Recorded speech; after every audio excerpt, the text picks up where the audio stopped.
ప్రకాశం జిల్లా చీమకుర్తి మండలం బక్కిరెడ్డిపాలెంలో అమానుష్య ఘటన వెలుగు చూసింది. గ్రామానికి చెందిన ఎస్టీ కులానికి చెందిన యానాది మహిళలపై అదే గ్రామానికి చెందిన అగ్రకులాల మహిళలు దాడికి పాల్పడ్డ ఘటన ఆలస్యంగా వెలుగులోకి వచ్చింది.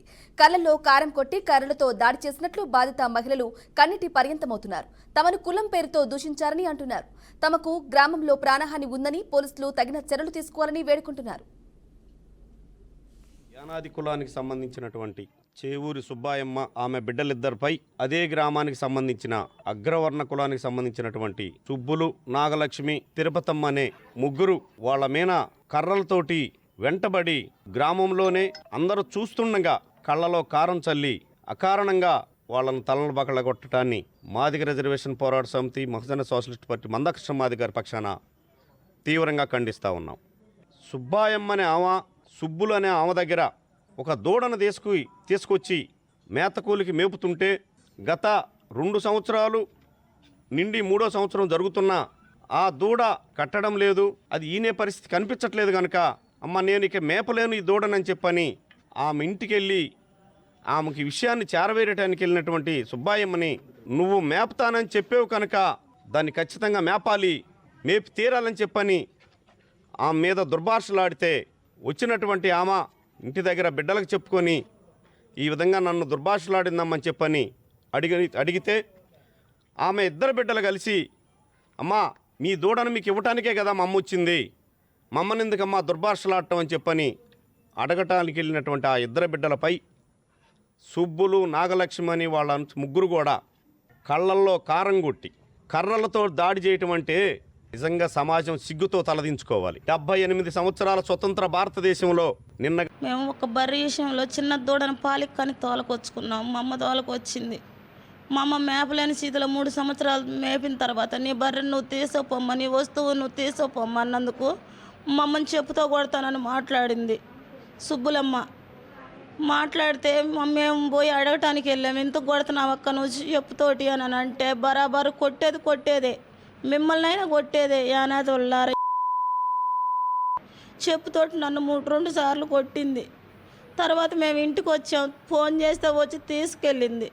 తెల్లారి పొద్దున మళ్ళీ బర్రె ఇప్పుకొని మా ఇంటికి వస్తే తీసుకొని పోతా బర్రెని మీ ఎనికల మీద నడుస్తానే, ఇంక మించి మీ ఎనికల మీద నడుస్తాను అనుకుంటా వెళ్ళి తెల్లారి పొద్దున చీకటి పడ్డాక పనులకు పోయి అందరు ఇళ్ళకు వచ్చినాక 8-7 గంటలప్పుడు కర్రలు తీసుకొని వచ్చి మా మీద దాడి చేసింది. నన్నైతే తలకాయ మీద కొట్టి అసలు వాళ్ళ అక్కలు చెల్లెళ్ళు ఎలా కొట్టారంటే ఏటాడి నన్ను చంపాలని చూశారు. రక్తం మడుగులతో నేను పరిగెత్తుతున్నా కానీ నన్ను ఇడిచిపెట్టలేదు. అలా కొట్టారు. కొట్టి నేను ఇక్కడికి వెళ్ళి పడిపోయినాక మళ్ళీ మా చెల్లెలు ముఖం మీద కారం జల్లి కొట్టి ఊళ్ళోకి పరిగెత్తిచ్చారు. ఊళ్ళోకి తీసుకొచ్చిన తర్వాత సెంటర్ మీద వాళ్ళందరూ చూస్తుండగానే మా చెల్లెల్ని కొడుతుంటే ఎవరు వచ్చి మాకు సహాయం చేయలేదు. అందరూ చూస్తుండగానే మా చెల్లెల్ని ఇంకా బాగా కొట్టి చేసిన తర్వాత మేము కేసు పెడతామనంటే ఏం చేసుకుంటారో చేసుకోపోమ్మని చెప్పారు. మేము కేసు పెట్టాము కానీ మాకు ఆ ఊరు పోవాలంటే భయం వేస్తుంది. వాళ్ళే కళ్ళల్లో మెదులాడుతున్నారు ఏ క్షణం కాదు. నన్ను నా పిల్లల్ని మా కుటుంబాలని ఏం చేస్తారోనని మాకు రక్షణ కల్పించండి. మా అమ్మ బర్రెని తీసుకెళ్ళమ్మా నేను సాకలేకపోతున్నాను అన్నందుకు మా అమ్మని చెప్పుతో కొడతానంది. మా అమ్మ మాకు వచ్చి ఇలా అనిందమ్మా అన్నప్పుడు మేము వెళ్ళి అడిగినప్పుడు ఆమె తిరిగి మమ్మల్ని చెప్పుతో కొట్టింది. కొట్టి ఆమె వస్తూ ఆమెను తీసుకెళ్ళినప్పటికి కూడా మళ్ళీ వచ్చి కర్రలతో మా మీద దాడి చేసి మా అక్కను కొట్టి పడేశారు. తలకాయ పగిలింది. మా అక్క పడిపోయిందని నేను వెళ్ళేసరికి నాకు కూడా కళ్ళల్లో కారం కొట్టి నన్ను కూడా కొట్టారు. వాళ్ళు ముగ్గురు అక్కల చెల్లెళ్ళు ముగ్గురు వచ్చి మమ్మల్ని అలా చేశారు. న్యాయం కోసం నేను సెంటర్కి వచ్చి వాళ్ళ మధ్యలో అడుగుతున్నప్పుడు కూడా ముగ్గురు వచ్చి నన్ను కొట్టారు. ఎవ్వరు కూడా మాకు సహాయం చేయలేదు. మేము తక్కువ కులం వాళ్ళం కాబట్టి ఎక్కడికి వెళ్ళి చెప్పుకుంటారో చెప్పుకొని మీకు ఎవరు న్యాయం చేస్తారో మేము చూస్తాము అని మా కులాన్ని ఎత్తేసి మాట్లాడారు.